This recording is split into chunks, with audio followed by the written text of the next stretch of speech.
നിങ്ങൾ ആരെങ്കിലും വയസ്സിന് മൂത്ത ആരെങ്കിലും പ്രണയിച്ചിട്ടുണ്ടോ?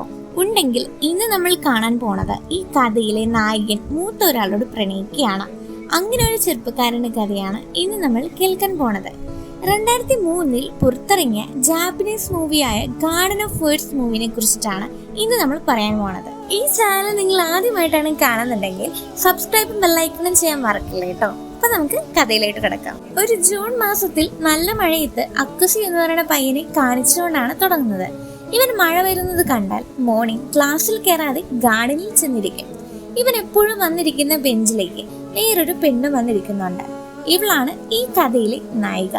ഇവൻ വരുന്നത് കണ്ടാൽ അവൾ വേറെ ബെഞ്ചിലേക്ക് മാറിയിരുന്നു കൊടുക്കുന്നു.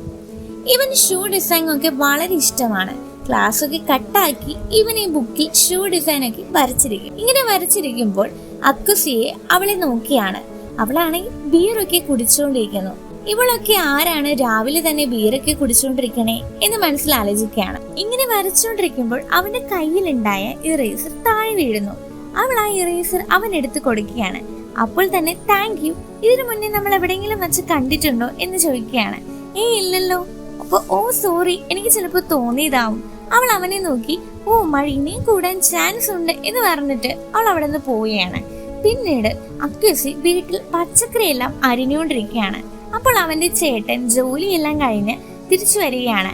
അമ്മ എവിടെയെന്ന് ചോദിക്കുമ്പോഴത്തേക്കും അമ്മ കത്തെഴുതി വെച്ച് നമ്മളെ വിട്ട് എവിടെയോ പോയി എന്ന് പറയാണ്. ഒന്ന് പോയി എന്ന് പറഞ്ഞു. രാത്രി രണ്ടുപേരും ഫുഡ് കഴിച്ചുകൊണ്ടിരിക്കുമ്പോൾ ചേട്ടൻ അവനോട് പറയാണ്, ഇനി 1 മാസം കൂടിയുള്ളൂ, ഇത് കഴിഞ്ഞാൽ ഞാനും എന്റെ ഗേൾഫ്രണ്ടും കൂടി മാറി താമസിക്കും. ഇപ്പൊ അല്ലേ പിടി കിട്ടിയത് അമ്മ എന്തിനാ പിണങ്ങി പോയതെന്ന്? ഇതൊന്നുമല്ല, ഞാൻ ഈ കാര്യം ഇന്നലെ അമ്മേനോട് പറഞ്ഞതാ. അപ്പോൾ അമ്മ ദേഷ്യപ്പെട്ട് അമ്മയും അമ്മയുടെ ബോയ്ഫ്രണ്ടിന്റെ കൂടെ പോവാൻ പോണെന്ന് പറഞ്ഞു. കൊള്ളാം എന്ന് പറഞ്ഞ് അക്കുസി റൂമിലേക്ക് പോയി തന്റെ ഷൂവിന്റെ ഡിസൈൻ എല്ലാം കണ്ട് പണിയാൻ തുടങ്ങി. അപ്പോൾ അവന്റെ ചേട്ടൻ വന്ന് പറയാണ്, നീ അമ്മ വരുന്നുണ്ടോ എന്ന് നോക്ക്, ഞാൻ കിടക്കാൻ പോണെയാണ് എന്ന് പറഞ്ഞിട്ട് റൂമിലേക്ക് പോകുന്നു.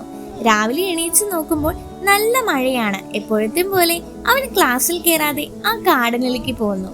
അവൻ നോക്കിയപ്പോൾ കൂടെ അവളെയും കാണുകയാണ്. അവൻ ബുക്കെടുത്ത് വര തുടങ്ങിയാണ്. പിന്നീട് അവൾ അവനോട് ഇന്ന് നിനക്ക് സ്കൂളില്ലേ എന്ന് ചോദിക്കുകയാണ്. അവൻ തിരിച്ചും നിങ്ങൾക്കിന്ന് ജോലിയില്ലേ എന്ന് ചോദിക്കുന്നു. ഞാൻ എന്റെ വർക്ക് മാറ്റിയിട്ടാണ് ഇവിടെ വന്നിരിക്കാറ്. നിങ്ങൾ എന്തിനാണ് രാവിലെ തന്നെ ബീർ കുടിക്കുന്നത്? അതിനു പകരം സ്നാക്സ് കഴിച്ചൂടെ? ബീർ ഒട്ടും ഹെൽത്തി അല്ല എന്ന് പറയാണ്. അമ്പോ കൊള്ളാലോ, ഹൈസ്കൂളിൽ പഠിക്കുന്ന നിനക്ക് ഇതൊക്കെ അറിയാമോ? അങ്ങനെയല്ല, എന്റെ അമ്മയും കുടിക്കാറുണ്ട്, അതുകൊണ്ട് പറഞ്ഞതാണ്. അക്കുസി അവളോട് പറയാണ്. എന്റെ കയ്യിൽ സ്നാക്സ് ആയിട്ട് ഇതുള്ളൂ എന്ന് പറഞ്ഞ് കയ്യിലുണ്ടായ ഒരുപാടധികം ചോക്ലേറ്റ് എടുത്ത് അക്കുസിക്ക് കൊടുക്കുന്നു. അവനാണെങ്കിൽ ചോക്ലേറ്റ് ഇഷ്ടമല്ല എന്ന് പറഞ്ഞ് അവിടെ നിന്ന് പോകുന്നു. അടുത്ത ദിവസം എന്നത്തെയും പോലെ ആദ്യം എത്തി അക്കുസി വരച്ചുകൊണ്ടിരിക്കുകയാണ്. അവൾ അങ്ങോട്ട് വന്നപ്പോഴത്തേക്കും അവന്റെ ഡ്രോയിങ് കണ്ടിട്ട് ഇത് കൊള്ളാലോ, നല്ല പോലെ വരയ്ക്കാറുണ്ടല്ലേ എന്ന് ചോദിക്കുന്നു. അതെന്താ, എനിക്ക് നോക്കാൻ പാടില്ലേ? അതുകൊണ്ടല്ല, എനിക്ക് ഷൂ ഡിസൈൻ ആവണമെന്ന് വളരെ നാളായിട്ട് മനസ്സിൽ കൊണ്ടു നടക്കുകയാണ്. ഞാനിത് വേറെ ആരോടും പറഞ്ഞിട്ടില്ല. അതിനെന്താ, നിനക്ക് ഇഷ്ടമുള്ളത് നീ ചെയ്യണം. അതിന് ഇതൊക്കെ ഒളിപ്പിച്ചു വെക്കണെന്തിനാ? ഫുഡ് കഴിക്കാനായിട്ട് അവൾ ലഞ്ച് ബോക്സ് തുറക്കുകയാണ്. ഞാനും കൊണ്ടുവന്നിട്ടുണ്ട് എന്ന് പറഞ്ഞ് അവനും തുറക്കുന്നു. നമുക്ക് എന്നാൽ 2 പേർക്കും കൂടി ഷെയർ ചെയ്ത് കഴിക്കാം എന്ന് പറഞ്ഞ് അവൻ പെട്ടെന്ന് അവളുടെ ബോക്സിൽ നിന്ന് ഫുഡ് എടുത്ത് കഴിക്കുന്നു. അവൻ കഴിച്ചപ്പോൾ ഫുഡ് വായിൽ വെക്കാൻ തന്നെ കൊള്ളില്ല. പെട്ടെന്ന് അവൾ അവന് വാട്ടർ എടുത്ത് കൊടുക്കുകയാണ്. അങ്ങനെ എപ്പോഴും അവർ ഗാർഡനിൽ വരുന്നതും സംസാരിക്കുന്നതും അങ്ങനെയെല്ലാം കടന്നുപോയി. അവൾക്ക് നന്നായിട്ട് അക്കുസിനെ കുറിച്ച് അറിയാം. പക്ഷെ അവന് ഇവളെ പറ്റിയിട്ട് ഒന്നും തന്നെ അറിയില്ല. എന്തിന് പേര് പോലും അവനറിയില്ല. നമ്മുടെ നായികയുടെ കഥ വളരെ സങ്കടമായിട്ടാണ് പോകുന്നത്. അതെല്ലാം കൊണ്ടാണ് ജോലിയെല്ലാം മാറ്റിയിട്ട് ഗാർഡനിൽ പോയിരിക്കാറ്. നമ്മുടെ ഹീറോയിൻ ഒരു ബോയ്ഫ്രണ്ട് ഉണ്ടായി. അവനോട് ആരൊക്കെയോ ഹീറോയിനെ പറ്റിയിട്ട് അതെല്ലാം പറഞ്ഞു കൊടുക്കുകയാണ്. അങ്ങനെ ഇവൻ ഇവളെ ഒഴിവാക്കി. എപ്പോഴെങ്കിലും വിളിക്കും, പക്ഷെ എന്തൊക്കെയോ സംസാരിച്ചിട്ട് ആ കോള് കട്ട് ചെയ്ത് അവൻ പോവും. ജൂലൈ മാസമായി. ഒരു ദിവസം അവന് ഷൂ ഡിസൈനിന്റെ ബുക്ക് അവള് കൊടുക്കുകയാണ്. എനിക്ക് വളരെ ഇഷ്ടമായി. എത്ര നാളായി ഇതുപോലൊരു ബുക്ക് കിട്ടാൻ കൊതിക്കുകയാണ്. പക്ഷെ ഞാൻ എപ്പോഴും ഗേൾസിന്റെ ഷൂ ഡിസൈൻ ആണ് ചെയ്യാറ്. അതെന്ത് ചെയ്യും? എന്നാൽ എന്റെ കാലിന്റെ മെഷർമെന്റ് നീ എടുത്തോ എന്ന് പറഞ്ഞ് അവൾ നീട്ടിക്കൊടുക്കുകയാണ്. അവൻ അവളുടെ കാലിന്റെ മെഷർമെന്റ് സന്തോഷത്തോടെ എടുക്കുന്നു. പിന്നെ പിന്നെ മഴ പെയ്യാതെയായി. അതുകൊണ്ട് ക്ലാസ് കട്ട് ചെയ്യുന്നതെല്ലാം നിർത്തി. കറക്റ്റായിട്ട് ക്ലാസ്സിൽ പോവാൻ തുടങ്ങി. അങ്ങനെ ഓഗസ്റ്റ് സമ്മർ തുടങ്ങി. അക്യുസിയുടെ ചേട്ടൻ ഗേൾഫ്രണ്ടിനെ കൂടെ വേറെ സ്ഥലത്തേക്ക് ഷിഫ്റ്റായി. അക്യുസി ഡെയിലി ക്ലാസ്സിന് പോകും. പിന്നെ പാർട്ട് ടൈം ആയിട്ട് ജോലിക്കും പോവാറുണ്ട്. നൈറ്റ് ഷൂ ഡിസൈനിന്റെ കാര്യങ്ങളായിട്ട് ഫുള്ള് തിരക്കിലാണ്. അക്യുസി ഇപ്പോഴും ഗാർഡനിലേക്ക് പോവാറില്ല. പക്ഷേ അവൾ എപ്പോഴും അവനെ വെയിറ്റ് ചെയ്തുകൊണ്ട് ഗാർഡനിൽ തന്നെ ഇരിക്കാറുണ്ട്. അക്യുസിക്ക് വേണ്ടി ബീറടി എല്ലാം നിർത്തിയതാണ്. പക്ഷേ അവനെ കാണാത്തത് കൊണ്ട് അവൾ വീണ്ടും കുടിയെല്ലാം തുടങ്ങി. അങ്ങനെ സെപ്റ്റംബർ മാസമായി. അവൻ ഫ്രണ്ട്സിന്റെ ഒപ്പം വരാന്തി കൂടി പോകുമ്പോൾ പെട്ടെന്ന് ഓപ്പോസിറ്റ് കൂടി ഹീറോയിൻ പാസ് ചെയ്തു പോകുന്നു. പാസ് ചെയ്തതും രണ്ടുപേർക്കും പെട്ടെന്ന് തന്നെ സ്പാർക്ക് അടിക്കുകയാണ്. അപ്പോൾ അക്യുസിയുടെ കൂടെ ഉണ്ടായ പെൺകുട്ടി അക്കിനോ മാം സ്കൂള് വിട്ട് പോവരുതെന്ന് പറയാണ്.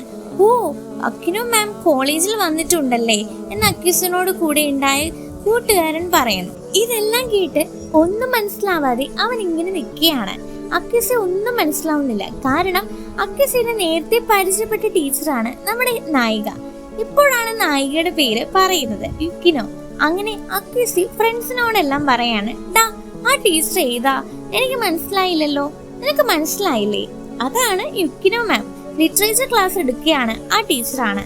നിങ്ങൾക്ക് ടീച്ചർ ക്ലാസ് എടുക്കുന്നുണ്ട്, അതെന്താ എനിക്ക് എടുക്കാത്തെ?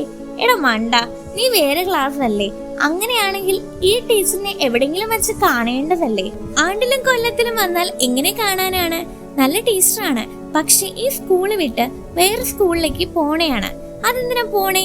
ഇവിടെ ഉണ്ടായ സ്റ്റുഡൻസ് ഒക്കെ ടീച്ചറെ വേണ്ടാത്തതെല്ലാം പറഞ്ഞുണ്ടാക്കി. അത് പോരാത്തതിന് ടീച്ചർ ബോയ്ഫ്രണ്ടിനോട് വേണ്ടാത്തതെല്ലാം പറഞ്ഞുണ്ടാക്കി. അതുകൊണ്ടാണ് ടീച്ചർ പോണത്. അക്യുസി ഇത് കേട്ട് ഒന്നും മനസ്സിലാവാത്തത് പോലെ നിൽക്കുകയാണ്. ഒരു ഈവനിങ്ങിൽ യുക്കിനോ മാം കോളേജ് ഒഴിവാക്കി പോവുകയാണ്. സ്റ്റുഡൻസിനോട് പോട്ടെ എന്നല്ല യുക്കിനോ മാം ചോദിക്കുന്നത്. മുകളിൽ നിന്ന് അക്യുസി കാണുന്നുണ്ട്. ക്ലാസ് എല്ലാം കഴിഞ്ഞപ്പോഴത്തേക്കും അക്കിനോ ക്ലാസ്സിലേക്ക് പോവാണ്. ക്ലാസ്സിൽ കുറച്ച് ഗ്യാങ് ആയിട്ട് കുറച്ച് പേരിരിക്കുന്നത് കാണുന്നു.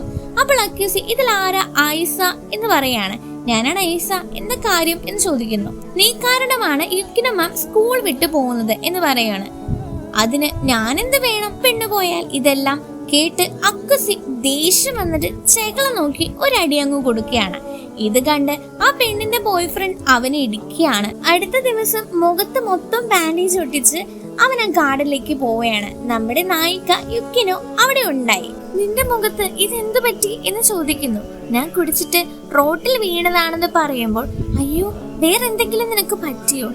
ഒന്നും പറ്റിയില്ല, ഞാൻ വെറുതെ പറഞ്ഞതാണ്. ടീച്ചറിനെ കുറിച്ച് അവൻ എന്തോ പറഞ്ഞില്ലേ, അവരായിട്ട് ഫൈറ്റ് ചെയ്തതാ. അയ്യോ സോറി, അത് കുഴപ്പമില്ല. നിങ്ങളൊരു ടീച്ചറാണെന്ന് ഇന്നലെയാണ് അറിഞ്ഞത്. എന്നാൽ ഇന്ന് ഇവിടെ ഇരുന്നിട്ട് പോവുമോ എന്ന് ചോദിക്കുമ്പോൾ, ഇല്ല, ഇന്ന് മഴയില്ലല്ലോ, ഞാൻ പോണെയാണ്. പോവാൻ ഇറങ്ങുമ്പോൾ പുറത്ത് നല്ല മഴയും മിന്നലും വരികയാണ്. നല്ല മഴ വരുന്നത് കണ്ടപ്പോൾ തന്നെ അവർ രണ്ടുപേരും കൂടി ഓടി നായികയുടെ വീട്ടിലേക്ക് പോകുന്നു. യുക്കിനോ അക്യുസിനോട് ഡ്രസ്സൊക്കെ എടുത്ത് അയൺ ചെയ്യുന്നു. എന്നിട്ട് അക്യുസയ്ക്ക് ഇടാൻ വേണ്ടി വേറൊരു ഡ്രസ്സ് കൊടുക്കുകയാണ്. അങ്ങനെ രണ്ടുപേരും ഫുഡൊക്കെ കഴിച്ച് അവിടെ ഇവിടെയൊക്കെ ആയിട്ട് സംസാരിക്കാൻ തുടങ്ങി. അപ്പോൾ അക്യുസിയോ എനിക്ക് നിങ്ങൾ ഇഷ്ടമാണ് എന്ന് പറയുമ്പോൾ യുക്കിനോ ഞാനൊരു ടീച്ചറാണെന്നുള്ള കാര്യം മറക്കണ്ട, ഞാൻ വേറെ സ്ഥലത്ത് ടീച്ചറായിട്ട് ഷിഫ്റ്റ് ചെയ്യാൻ പോണെയാണ്. നീ എൻ്റെ ഒപ്പം ഇരുന്നതിനും ഒരുപാട് സന്തോഷം. അതെല്ലാം മനസ്സിലാക്കി എനിക്ക് പോവാൻ നേരമായി എന്ന് പറഞ്ഞു അവിടെ നിന്ന് പോവാൻ ഇറങ്ങിയാണ്. നല്ല മഴയുണ്ട്, ഡ്രസ്സ് ഉണങ്ങിയിട്ടില്ല, അത് സാരമില്ല എന്ന് പറഞ്ഞ് അവിടെ നിന്ന് ഇറങ്ങിപ്പോന്നു. പിന്നീട് അവൾ ഒരുപാട് വിഷമിക്കുന്നു. അപ്പോൾ അവിടെ അവനെ കണ്ടതും എങ്ങനെ പരിചയപ്പെട്ടത് ഇതെല്ലാം ഓർക്കാൻ തുടങ്ങി. അവളുടെ ലൈഫ് മാറിയതെല്ലാം അക്യുസി കാരണമാണ്. പെട്ടെന്ന് അവനെ തിരിച്ചു വിളിക്കാൻ വേണ്ടി ചെരുപ്പ് പോലും ഇടാതെ ഇറങ്ങി ഓടുന്നു. അവൾ സ്റ്റെപ്പിൽ നിന്ന് തട്ടി വീഴുന്നു. അവിടെ നിന്ന് എണീച്ചു പോയി നോക്കിയപ്പോൾ താഴത്തെ ഡോറിൽ അവൻ മഴയും നോക്കി നിൽക്കുന്നു. അവൾ വരുന്നതെല്ലാം കണ്ടിട്ട് യുക്കിനോ ഞാൻ പറഞ്ഞത് നീ മറക്കണം, ഞാൻ നിന്നെ ഒരുപാട് വെറുക്കുന്നു. നീ ഒരുപാട് ബീർ കുടിക്കാറുണ്ട്, എപ്പോഴും ശോകമാണ്. ഞാനൊരു സ്റ്റുഡന്റ് ആണെന്ന് നിങ്ങൾക്ക് ആദ്യമേ തന്നെ അറിയാം. പക്ഷേ എന്റെ ടീച്ചറാണെന്നുള്ള കാര്യം എനിക്കറിയില്ല. എന്തിനാ ഇതെല്ലാം മറച്ചു വെച്ചത്? എന്റെ ഷൂ ഡിസൈനെ കുറിച്ച് ഞാൻ ആരോടും ഇതുവരെയും പറഞ്ഞിട്ടില്ല. പക്ഷെ ഞാനെല്ലാം എന്നെ പറ്റിയിട്ട് പറഞ്ഞിട്ടുണ്ട്. പക്ഷെ നീ ഇതുവരെയും നിന്നെ കുറിച്ച് ഇതുവരെയും പറഞ്ഞിട്ട് കൂടിയില്ല. എന്തിന് പേര് പോലും. ഇതാണ് എല്ലാവരും നിന്നെ വെറുക്കുന്നത്. ഇതെല്ലാം കേട്ട് കരഞ്ഞുകൊണ്ട് യുക്കിനോ ഓടി വന്ന് അവനെ കെട്ടിപ്പിടിക്കുന്നു. ഞാൻ സ്കൂളിൽ പോകണമെന്ന് വിചാരിക്കും, പക്ഷെ പേടിയാണ്. അതുകൊണ്ട് ഗാർഡനിൽ വന്നിരിക്കും. ഞാൻ നിന്നെ കണ്ടു പരിചയപ്പെട്ടത് ഞാൻ ഭയങ്കര ഹാപ്പിയാണ്. നീ എന്നെ ഈ ലൈഫിൽ നിന്ന് രക്ഷപ്പെടുത്തി എന്ന് പറഞ്ഞ് പൊട്ടിക്കരയാണ്. അക്യുസീനോ ഇത് കേട്ട് പൊട്ടിക്കരയുന്നു. അങ്ങനെ ദിവസങ്ങൾ മാസങ്ങൾ കടന്നു പോകുന്നു. അവൻ എക്സാം ഒക്കെ എഴുതി, പക്ഷെ മാർക്കെല്ലാം കുറവാണ്. ഷൂ ഡിസൈൻ ചെയ്യാൻ വേണ്ടിയിട്ട് വില കൂടിയ ലെതർ എല്ലാം യൂസ് ചെയ്യുന്നു, പക്ഷെ വേസ്റ്റ് ആണ്. പാർട്ട് ടൈം ജോലി ചെയ്ത് മാത്രം അവൻ ഹാപ്പി ആയിട്ടിരിക്കുകയാണ്. അങ്ങനെ കുറെ മാസങ്ങളും വർഷങ്ങളും കഴിഞ്ഞ് ഒരു വിന്റർ സീസൺ എത്തി. അക്യുസി മാത്രം ആ വിന്ററിൽ കൂടി ആ പഴയ ഗാർഡനിലേക്ക് വരികയാണ്. ആ ബെഞ്ചിലിരുന്ന് അക്യുസീനോയ്ക്ക് എഴുതി ലെറ്റർ വായിക്കുകയാണ്. നിനക്ക് സുഖമാണോ എന്നെല്ലാം എഴുതി ലെറ്റർ വായിക്കുകയാണ്. അക്യുസി അവൾക്ക് വേണ്ടി ഉണ്ടാക്കിയ ഷൂ എടുത്ത് അവിടെ വയ്ക്കുന്നു. എന്നിട്ട് അവിടെ നിന്നും നടന്നു പോകുന്നു. അവൾ വേറെ സ്കൂളിൽ നിന്ന് വിൻഡോയിൽ കൂടി പുറത്തേക്ക് നോക്കിയാണ്. എന്തോ ഒരു സന്തോഷം കിട്ടിയ പോലെ. ഇവിടെ വെച്ച് ദ ഗാർഡൻ ഓഫ് വേർഡ്സ് എന്ന് എഴുതി കാണിച്ച് ഈ പടം ഇവിടെ അവസാനിക്കുന്നു.